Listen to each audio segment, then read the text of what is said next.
Wardriving's been around for ages, but recently it's been getting more and more popular. As soon as cell phones started having GPS and the ability to read Wi-Fi access points, people have been logging the access points and their locations. The website wiggle.net, which is the main repository of this information, has been around since 2001. And now it seems like a lot of the new devices coming out actually have wardriving abilities, but creators are even making things like this, the Piglet. It's a standalone wardriving unit by Midwest Gadgets. Well, a lot of the recent hype has actually come from a brand new competitive game called Watchdog Go Wars. Watchdog Go Wars is effectively a turf battle between you and anybody else playing, and what you're trying to do is map as many access points as you can in a given area. So today, I'm going to show you what Watchdog Go Wars is all about, and I'm going to show you 7 different Wardrivers, and you guys can fight it out in the comment section about which one you think is the best. I'm excited to show you guys some brand new stuff you've never seen. Alright, let's get into it. This video is for educational purposes only. Only test your own hardware. Doing otherwise is illegal. Don't be a skid. Alright, so this is the map for Watchdog Go Wars. This shows where everybody is logged so far, and it's getting more and more members and more lines on here every single day as people take more and more territory. So let's drive into somewhere over here, and yeah, so you can see all of these lines are different teams. Like right here that's for Wardriving team. They've got 62 territory cells in that one spot, and then right here is our good friend Just Call Me Coco. He is an absolute legend when it comes to this, and he's probably logged more access points than anybody on this. And actually, we'll take a look at the leaderboards and confirm that. All of these different colors on here are different factions fighting over turf. So right here, this is the Blackwire Militia. That's our group. So yeah, we're fighting for territory over basically between Just Call Me Coco, and then we've got Evil M5 Project. That's an awesome project by the other one. Great work there. We've got Digital Ghost Collective. That's Ghost Strats team. And then we've got the bitches.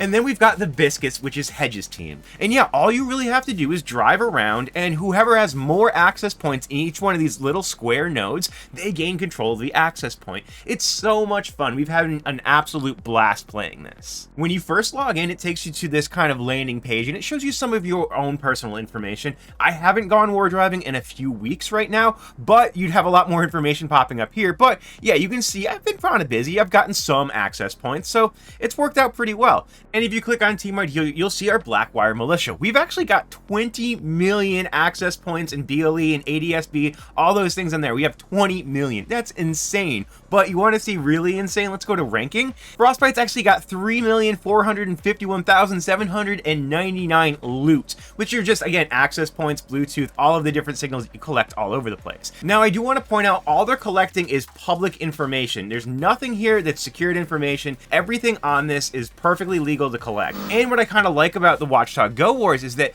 they're not actually publishing the access point names. You're really just going around and collecting the most number of them that you can. So there's no real personally identifiable information at all logged in this website. So I really do like that from a privacy standpoint. All right, so that's a good overview of Watchdog Go Wars. Check it out yourself. It's a lot of fun. But let's switch cameras and take a look at some Wardrivers. So the first device I want to show off is actually going to be the Hale Hound, which does do Wardriving. One of the reasons too is because I wanted to show off this case. Jesse had asked if I could make some sort of design for his case, and I said, sure, why not? So this is kind of what I came up with. And then after that, we did this guy as well. This is what we're calling the bone pile. The Hale Hound does actually have, right now it's in packet monitoring, packet monitor mode. But if we back out of here, now we can do Wardriving. Just going to go ahead and search for our GPS and get everything all running and working just fine right here. But yeah, this is a perfectly capable Wardriver. It's got a little ceramic antenna hanging out right up there. So yeah, we can just go ahead and hit the start button, and right now it's going through and collecting our networks. So we can see right now we've picked up 17 networks. Obviously they're all duplicates because we've been on this before, and it actually is starting a brand new CSV that we can upload directly to Wiggle. So yeah, it's a pretty capable little Wardriver. Now the Hale Hound has Wardriving mostly because people kept asking Jesse to add it, while this next device has had it from day one. All right, so let's check out the Wi-Fi Pineapple Pager by Hack5. It's still booting. Yeah, we'll be back.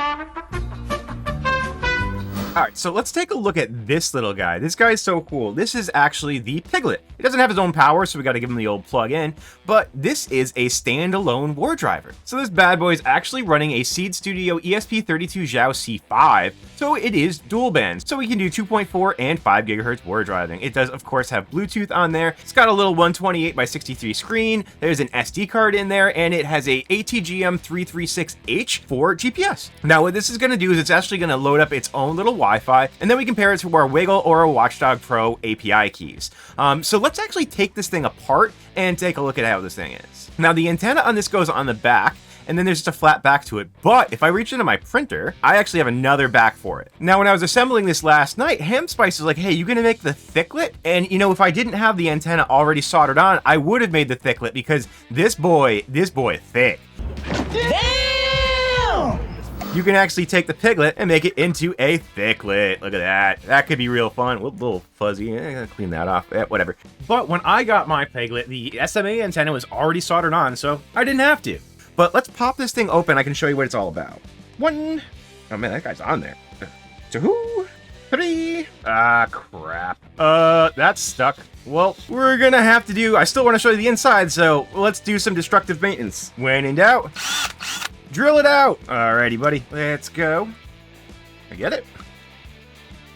Yep. Now, I do want to mention that this case was actually designed by Bread, so yeah, great work, Bread. This thing looks awesome. And let's take this apart. Can I get this back off still? Front's not attached. The back shouldn't be. Oh, it's because the screw's still in there. Okay, so can we take this out with violence? Many, many unbearable moments later. So that was fun, but we finally got that guy out. Pop this thing apart without breaking anything. Alrighty, cool.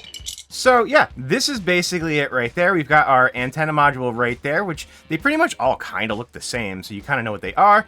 And we've got Midwest Gadgets and the screen right there. The little GPS sits right in this corner of the ear. SD card module sits right there. So yeah, great job to Midwest Gadgets on a really, really fun little war drive. All right, moving on. So next on the list is the Wi-Fi Pineapple. It's still booting.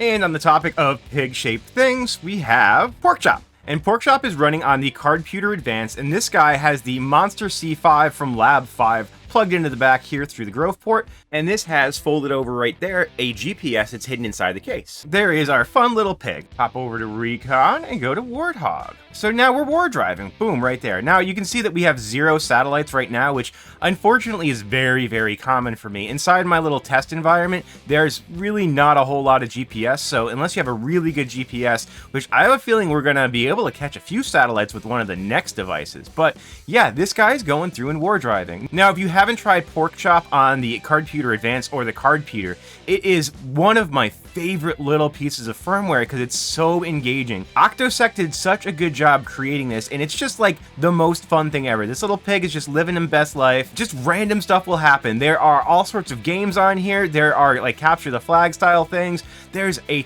ton of work that went into this, so great job. Okay, in our next little departure, we have this guy. This guy is actually the Biscuit Pro from Biscuit Shop. So Hedge made this device, and it's a very, very capable little Wi-Fi and Bluetooth testing tool. It's awesome, and it's also a war driver.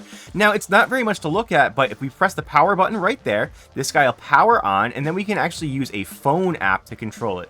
So let's let this thing fire up, and then I'll show you the phone app. It's very cool. I accidentally left this thing on, so let's give him a little oh no, he's on. There we go. And Biz Squatch, he's right there. And then we have our war driving map. Now, I do want to point out that this is all dummy information. None of this is actually real, so you don't have to go down in the comments and be like, you doxed yourself. No, we're clean, we're good. This is not where I live. But yeah, if you click start, which I'm not going to do, it will go and start logging. Now, if we go into our history, now what's cool is you can go directly from your history and upload to either Wiggle or Watchdog Go Wars right from the Biscuit app. It makes life so much easier. That's why I really like the Biscuit. So let's pull this guy apart and see what that one's all about. All right, this one's only got 4 screws. Whoa, that's in there. I really hope I don't break this one because that was embarrassing and annoying. I had just printed that case last night. Now I got to reprint a new one. It has brass inserts and everything, so bummer. 2, 3, 4. I'm gonna break this guy open without obviously breaking it. Oh, there we go. Cool. And here we have our PCB. Got a nice battery. This is a 1000 milliamp hour battery. Very, very good. Now we've got our ESP32 Room and our ESP32 Room C5 up there. We've got fun little designs on there. I always like when people throw Easter eggs onto the inside of their PCBs. It's just whimsy and fun. Back's a little bit less interesting, but you know, we've got the 1.1 board on there. This is a very, very cool little device, and it's super innocuous. Like, if you actually wanted to use this in like a penetration test scenario, you could very easily, and it's, again, it doesn't look like anything anything that you'd really think anything of, right? This could just be sitting on your bench or on your desk or something like that, and no one would be the wiser that this is actually a testing tool. So great work, Hedge from Biscuit Shop. Now, the next device I want to show you is actually the Dual C5 Touch by Awok Dynamics. Now, not to mention that this is an absolutely gorgeous piece of electronics. Awok makes some of the prettiest boards with some of the prettiest enclosures. Absolutely amazing, injection molded. Let's not take for granted how nice this thing is. But we're going to go ahead and plop this into our Flipper Zero, which is over here. Plug this guy in, and then boom, here we have ESP32 Marauder running by Just Call Me Coco. Now, you can just go through here and go to, we scroll all the way to the bottom by going to the top, you can Wardrive. So this is going to Wardrive just like anything else. And now there's a really cool thing that this can do. Now, because this is the dual C5, so it's actually running two C5s, one there, one there. So it can actually run two pieces of firmware at the same time. So right now the screen is actually running ESP32 Marauder. The other ESP32 is plugged into the Flipper is not running Marauder. It's actually running Biscuit. So if we put this right here and go to connect to Biscuit, we'll notice dual Awok C5s. So we can connect directly to that, and now it's working just like it was before. Now, what if you're thinking, man, I don't want to go around just having my Flipper Zero powering this thing on. It's kind of chunky. Well, you could, if you wanted to, plug it into one of the USBs, but the problem is you can't really get to them super easily while this antenna's on, and the last thing you really want to do is take an antenna off and run this device. Well, guess what? We have a solution for that. Now, this is a really cool thing. It's kind of slept on. I don't know if many people even know that this exists, because if you don't have a dual C5 or a mini or any of the Awok boards, you may not have any use for it. But what we can actually do, if we look at the bottom there, you can't really see, but there's a PCB down in there. You can just see the reflection. Jam this sucker in here, and then get to the power switch, which I'm sure I was supposed to print something for that, and it didn't work. Lights on. Now, boom, we have ourselves a dual C5 standalone unit. This is absolutely incredible. We've got the big old Chungus antenna, so this will pick up GPS pretty quick. And yeah, now you have a standalone device, which makes this pretty useful because this is a full-on ESP32 Marauder, touchscreen, everything works. Dual antennas, external antenna for the GPS, and then it's also running the Biscuit firmware in the background. So this is operating just like having a Biscuit and having the dual C5. I gotta say, great work to both Hedge and Awok for making this happen, because this is basically like a marriage made in heaven. Now, this actually brings us to our next device. This is the ESP32 Marauder V8 by Just Call Me Coco. So this is running the same firmware as the last device, but it's a standalone device as well. Now, this one actually has onboard GPS, and his GPS, I can't remember which chipset it was, you can leave a comment down below, is very, very good. It typically picks up satellites very quickly. Hello again. Now, I've made a ton of videos on ESP32 Marauder before, but one of the other cool things about this device is that it's actually got a MagSafe ring on the back. If you have a MagSafe car mount or anything like that, this will load onto it, which makes it really nice. I kind of really love that. Even just having a pop socket on it makes it a little bit easier to hold. I love these things. I've got my V7 over here, which I've got all printed out with a nice case here. This is one of the earlier things that I designed, and I've come a long way with my 3D printing designs. You can see this was like the best I could do a while ago, and I can do way better now. But I do need to get a new case printed for this guy. Of course, it does have the internal antennas, which I love to move external as well. But this is a super, super solid device. And if you want to make your own super solid device, well, that brings us to today's sponsor, PCBWay. PCBWay is your one-stop shop for all things PCB design, manufacture, CNC, sheet metal fabrication, 3D printing, and so much more. And don't miss the 2026 KiCad PCB Design Contest. You've got until June 15th to submit your very own PCB design and enter to win a Raspberry Pi 5 and $500 cash. So head on down to PCBWay.com or follow the link down in the description. Thanks so much, PCBWay, for your continued support. You guys are awesome. All right, let's get back at it. All right, so that leads us to our Wi-Fi Pineapple Pager. We finally have this guy booted up.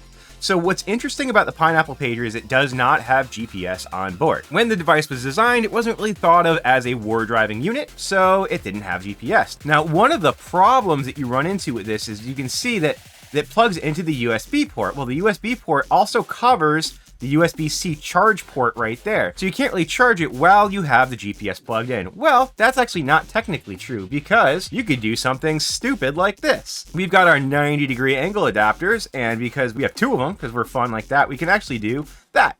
So now we can get to our charge port and we can still Wardrive. So let's start the Wardriving process. Start. Now it's really hard to tell, but it's actually making a Geiger counter sound in the background, and it's just going through when, whenever it's picking up a packet. So it's a pretty cool feature for the Wi-Fi Pineapple Pager.